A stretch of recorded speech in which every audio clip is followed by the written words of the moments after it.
Hi everyone, it's Argo. Welcome back to my channel, The Realm of Literature. আজকে আমরা আলোচনা করব the restoration period 1660 থেকে 1789।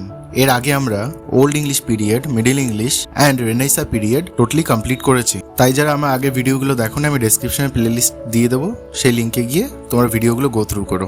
The restoration restored the monarchy under King Charles II, replacing the Cromwell's Commonwealth and Puritan rule. Charles II's political and cultural ideas were strongly influenced by France. 1660 সালে monarchy মানে রাজতন্ত্র king Charles দ্বিতীয় এর মাধ্যমে কিন্তু আবার ইংল্যান্ডে ফিরে এসেছিল এবং অলিভার ক্রমওয়েলের যে মিনিস্ট্রিয়াল যে শাসন সেটা শেষ হয়েছিল এবং পিউরিটান রুল শেষ হয়েছিল। এই যে চার্লস দ্বিতীয় বা চার্লস টু এর পলিটিক্যাল অ্যান্ড কালচারাল যে আইডিয়াস ছিল এটা কিন্তু ফ্রান্সের দ্বারা ইনফ্লুয়েসড হয়েছিল। The restoration strengthened the parliamentary system, reducing the absolute power of the monarch. এই রেস্টোরেশনের সময় কিন্তু এই যে পার্লামেন্ট যে এর ক্ষমতা কিন্তু এসেছিল এবং একটা রাজার যে অ্যাবসলিউট ক্ষমতা সেটা হ্রাস করে দেওয়া হয়েছিল, মানে কমিয়ে দেওয়া হয়েছিল। The Whigs and Tories emerged as two major political parties. এই সময় দুটো মেজর পলিটিক্যাল পার্টি কোন দুটো ছিল?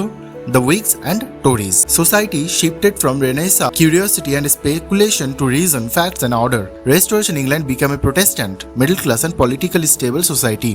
Renaissance period যে কিউরিওসিটি ছিল সেটার থেকে মানুষ আস্তে আস্তে মুভ করছে রিজন মানে কারণ, ফ্যাক্ট, প্রমাণ এগুলোর দিকে। রেস্টোরেশন ইংল্যান্ড কিন্তু এই সময় প্রোটেস্ট্যান্ট, মিডল ক্লাস এবং পলিটিক্যালি স্টেবল সোসাইটিতে পরিণত হয়েছিল। নেক্সট কি বলছে? The glorious or bloodless revolution 1688 peacefully replace James two with the Protestant rules. 1688 সালে যে গ্লোরিয়াস বা ব্লাডলেস রেভলিউশন ছিল সেটা কিন্তু পিসফুলি জেমস টুকে রিপ্লেস করে দিয়েছিল। Stability, commerce, respectability and strong institutions became the priorities of the society. সমাজে প্রায়োরিটি কোনগুলো হয়েছিল? স্টেবিলিটি, কমার্স, রেসপেক্টেবিলিটি এগুলো। The Royal Society 1662 was founded to promote scientific knowledge and research. Scientific knowledge এবং রিসার্চের জন্য রয়্যাল সোসাইটি প্রতিষ্ঠিত হয়েছিল।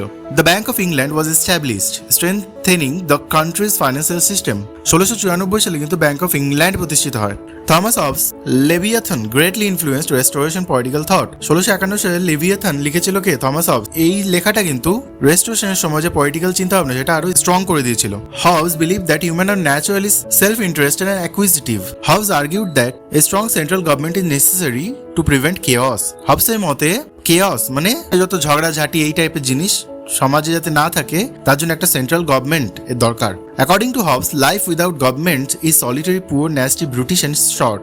Government ছাড়া একটা সমাজের লাইফ এরকম সলিটারি, পুয়ার, ন্যাস্টি হয়। Hobbes emphasized that reason and fear of death encourage people to seek peace. হবসের মতে রিজন এবং মৃত্যুর যে ভয় এটা মানুষকে শান্তি খুঁজতে বাধ্য করে। After the Commonwealth, religious faith and traditional Protestant believes become stronger. মানে কমনওয়েলথে পরে যে ধার্মিক ফেইথ বা বিশ্বাস এবং ট্র্যাডিশনাল যে প্রোটেস্ট্যান্ট বিলিফ এগুলো আরো স্ট্রং হয়েছিল। Paradise lost was interpreted as a defence of God's authority, not individual freedom. Paradise lost কিন্তু ভগবানের যে অথরিটি সেটাকে কিন্তু ডিফেন্ড করেছিল। The pilgrim's progress became another highly influential religious text. After 1688, Protestant supremacy was firmly established. After 1688, Protestant supremacy was firmly established and religious dissent was suppressed. এই সময়কার একটা বিখ্যাত রিলিজিয়াস টেক্সট কোনটা ছিল? Pilgrim's progress. আর 1688 সালে পরে Protestant যে supremacy এটা কিন্তু আরো ফার্মলি এস্টাবলিশ হয়েছিল এবং রিলিজিয়াস ডিসেন্ট সেটাকে আরো সাপ্রেস করে দেওয়া হয়েছিল। The middle class became increasingly influential in shaping British values and ethics. British value এবং এথিক্স, মোরালিটি এগুলো স্থাপনের ক্ষেত্রে সব থেকে ইনফ্লুয়েন্সিয়াল কোনটা ছিল? কারা ছিল? সেটা হচ্ছে middle class. The industrial revolution and agrarian revolution supported the growth of a city based economy. City based ইকোনমিকে সাপোর্ট করেছিল কোনটা? যে ইন্ডাস্ট্রিয়াল রেভলিউশন এবং অ্যাগ্রেরিয়ান রেভলিউশন এই দুটো। The novel rose as a popular literary genre.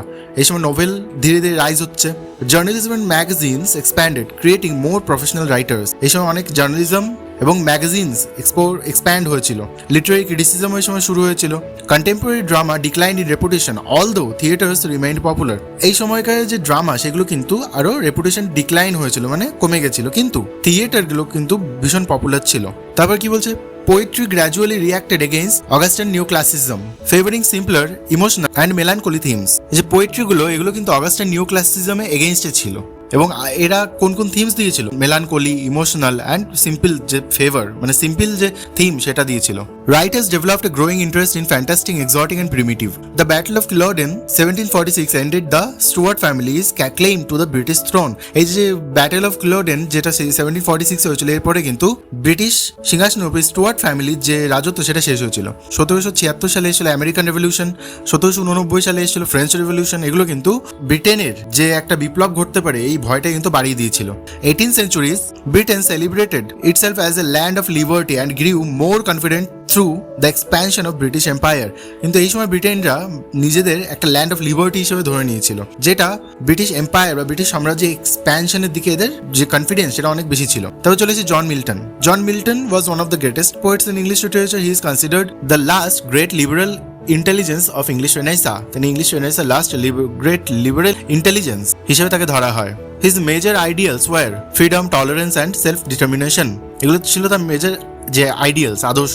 He travel to Italy and met the astronomer Galileo Galilei. গ্যালিলিওর সঙ্গে তার দেখা হয়েছিল ইটালিতে গিয়ে। Milton supported divorce, freedom of the press, education and republicanism. এগুলোকে মিল্টন সাপোর্ট করেছিল। He became blind before writing paradise lost. Milton paradise lost লেখার আগে কিন্তু ব্লাইন্ড হয়ে গেছিল। আর্লি পোয়েমস কি ছিল? L'Allegro celebrates the carefree and joyful life. Next কি? ইল পেনসোরেসো, এটা সেলিব্রেট করে thoughtful and studious life. On his blindness, এটা যে ফেমাস লাইন সেটা কি ছিল? They also serve who only stand and wait. Lycidas 1637, one of the greatest pastoral elegy ছিল এটা ইংলিশ লিটারেচারের। আর এটা লেখা হয়েছিল যে মিল্টনের কেমব্রিজে একটা বন্ধু, তার নাম হচ্ছে এডওয়ার্ড কিং, এর উদ্দেশ্যে এটা ডেডিকেট করা হয়েছিল। ফেমাস এন্ডিং কি ছিল? Tomorrow to fresh woods and pastures new. মিল্টনের পলিটিক্যাল রাইটিং কি ছিল? অফ রিফর্মেশন ইন ইংল্যান্ড, এটা ছিল তার ফার্স্ট পলিটিক্যাল প্যাম্পলেট। এরোপ্যাজিটিকা, এটা ফ্রিডম অফ প্রেসের এগেনস্টে যে ডিফেন্ড করার জন্য ইনি এরোপ্যাজিটিকা লিখেছিলেন। Milton believe that reading different books helps people distinguish truth from the error. In 1649, he defended the execution of King Charles I and argued that the people may overthrow a tyrant. যে people চাইলে একজন টাইরান্টকে সিংহাসনের থেকে ওভারথ্রু করে ফেলে দিতে পারে, এবং তিনি এই যে কিং চার্লসের ওয়ানের যে এক্সিকিউশন হয়েছে এটাকে সাপোর্ট করেছিলেন। Paradise lost 1667, written after the restoration when Milton was blind। অন্ধ হওয়ার পরে লিখেছিল, এটা বললাম। Dedicated orally to his third ওয়াইফকে ওরালি এটা ডেডিকেট করেছিল। It's an epic poem in 12 books, originally 10। এটা অরিজিনালি 10টা বুক ছিল আগে, কিন্তু এখন এটা 12টা এপিক পোয়েমে ভাগ করে দেওয়া হয়েছে। Theme fall of man, Adam and Eve এর মাধ্যমে এটা দেখায়। পারপাস কি ছিল? To justify the ways of God to men. Major themes কি ছিল? Free will, temptation, sin, obedience, freedom, redemption ইত্যাদি। Satan is often regarded by critics as the most powerful and heroic character. অনেক ক্রিটিকরা এই সেটানকে কিন্তু একটা হিরোইক ক্যারেক্টার হিসেবে দেখে। ফেমাস কোটেশন কি ছিল প্যারাডাইস লস্টের? Better to reign in hell than serve in heaven. স্বর্গে দাসত্ব করার থেকে নরকে রাজত্ব করা অনেক better. Paradise Regained and Samson Agonistes দুটোই ছিল 1671-এ। প্যারাডাইস রিগেইনড এটা প্যারাডাইস লস্টের একটা সিকুয়েল ছিল, এবং এটা খ্রিস্টের যে সেটানের যে টেম্পটেশন সেটা রেজিস্ট করছে কিভাবে সেটার উপর ফোকাস করে। হিরো ছিল কে? Jesus Christ. স্যামসন অ্যাগনিস্টেস এটা একটা ভার্স ড্রামা ছিল, যেটা বিবলিক্যাল স্যামসন এর উপর বেস্ট ছিল। সেন্ট্রাল থিম কি ছিল? Blindness, suffering, strength, faith, redemption ইত্যাদি। Famous line, eyeless in Gaza ends with calmness and spiritual victory. এর দ্বারা এটা শেষ হয়। নেক্সট কি? John Bunyan. জন বানিয়ান একজন মেজর রিলিজিয়াস রাইটার ছিলেন। এর মাস্টারপিস কি ছিল? The pilgrim's progress. এটা দুটো পার্টে এসেছিল। এটা একটা অ্যালেগরি অ্যান্ড ড্রিম ভিশন ছিল। এর হিরো কে ছিল? ক্রিশ্চিয়ান। ডেস্টিনেশন কোথায় ছিল? Celestial City. এখানে কিছু ইম্পর্টেন্ট প্লেসেস উল্লেখ করা আছে, যেমন Slough of Despond, Valley of the Shadow of Death, Vanity Fair, Doubting Castle ইত্যাদি। ইম্পর্টেন্ট ক্যারেক্টার্স কি ছিল? Good Heart, Giant Despair, mister Worldly Wiseman ইত্যাদি। One of the most widely read books in English literature for over 200 years। 200 বছরের বেশি সময় ধরে কিন্তু এটা কিন্তু একটা বেস্ট বুক হিসেবে রিগার্ড করা হচ্ছে। Restoration drama begins after the restoration of Charles II in 1660। এই ড্রামা কিন্তু বিগিন হয়েছিল কবে থেকে? 1660 চার্লস II আসার পরে। The audience was mainly upper class and aristocratic. Restoration drama audience ছিল মেইনলি আপার ক্লাস এবং অ্যারিস্টোক্র্যাটিকেরা।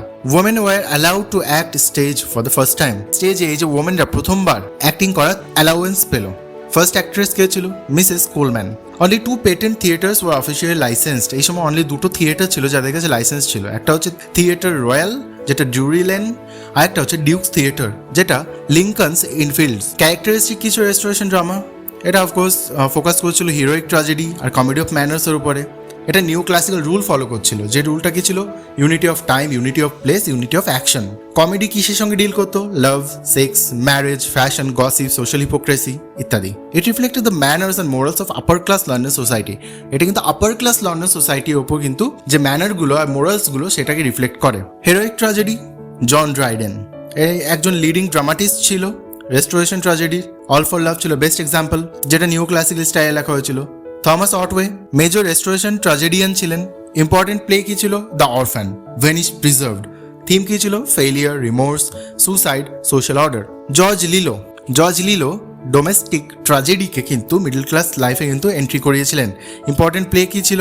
The London merchant, the fatal curiosity ইত্যাদি। কমেডি অফ ম্যানার্সে চলে আসি। মেইন ফিচার্স, এটা এই সময় রেস্টোরেশন কমেডি একটা বিশাল গুরুত্বপূর্ণ ফেমাস ছিল। এটা আপার ক্লাস সোসাইটিকে দেখায়। থিমস কি ছিল? Sexual intrigue, adultery, marriage, wit, fashion, hypocrisy ইত্যাদি। ক্যারেক্টার্স কি ছিল? Fops, libertines, fashionable ladies, young widows, country gentleman ইত্যাদি। জর্জ ইথারেজ ইনার ইম্পর্টেন্ট প্লে ছিল the comical revenge, she would if she could, the man of mode ইত্যাদি। ইনি কিন্তু sir ফপলিং platter এই ক্যারেক্টারটা কিন্তু ক্রিয়েট করেছিলেন। উইলিয়াম উইচারলি ইনি একজন আর্লি রাইটার ছিলেন কমেডি অফ ম্যানারের। মাস্টারপিস কি ছিল? দ্য কান্ট্রি ওয়াইফ, যার হিরো কে ছিল?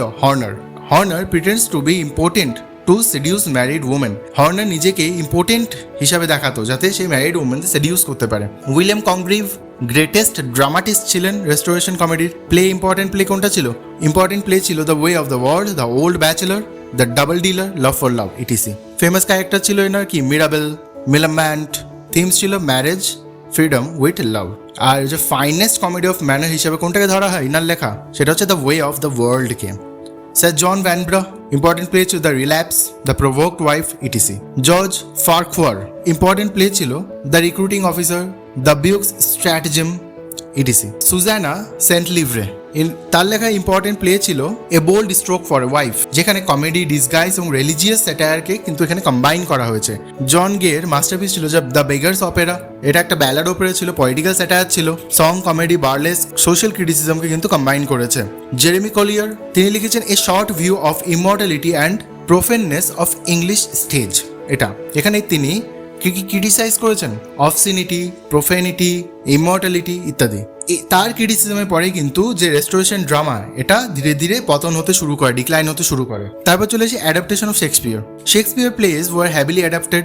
এই সময় শেক্সপিয়ার প্লে ভীষণ অ্যাডাপ্ট করা হয়েছিল। Nahum Tate gave King Lear happy ending. King লিয়ারে হ্যাপি এন্ডিং এই সময় কে দিয়েছিল? Nahum TET.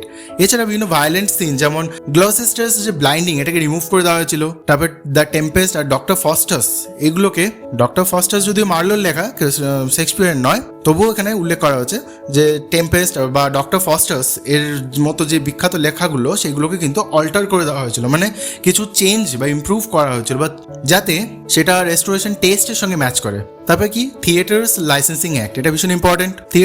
Theatre licensing act এসেছিল 1737-এ, যেটা অফিসিয়াল থিয়েট্রিক্যাল যে সেন্সরশিপ সেটা নিয়ে এসেছিল। The Lord Chamberlain become the official censor কে ছিল? Lord Chamberlain. Political, religious and immoral plays could be banned. এই যত পলিটিক্যাল, রিলিজিয়াস এবং ইমোরাল প্লে ছিল এগুলোকে ব্যান করা যেত। The act remain in force until 1968, এবং এই অ্যাক্টটা 1968 পর্যন্ত কিন্তু কার্যকর ছিল। তো আজকে আমরা এতগুলো জিনিস আলোচনা করলাম। এর পরের দিন আমরা রেস্টোরেশন পিরিয়ডে আরও ইম্পর্টেন্ট জিনিসগুলো আলোচনা করবো। তাই যদি ভিডিও ভালো লেগে থাকে তাহলে লাইক, শেয়ার, কমেন্ট করবে। চ্যানেলকে সাবস্ক্রাইব করতে ভুলো না। Thank you so much. Stay tuned for the next part.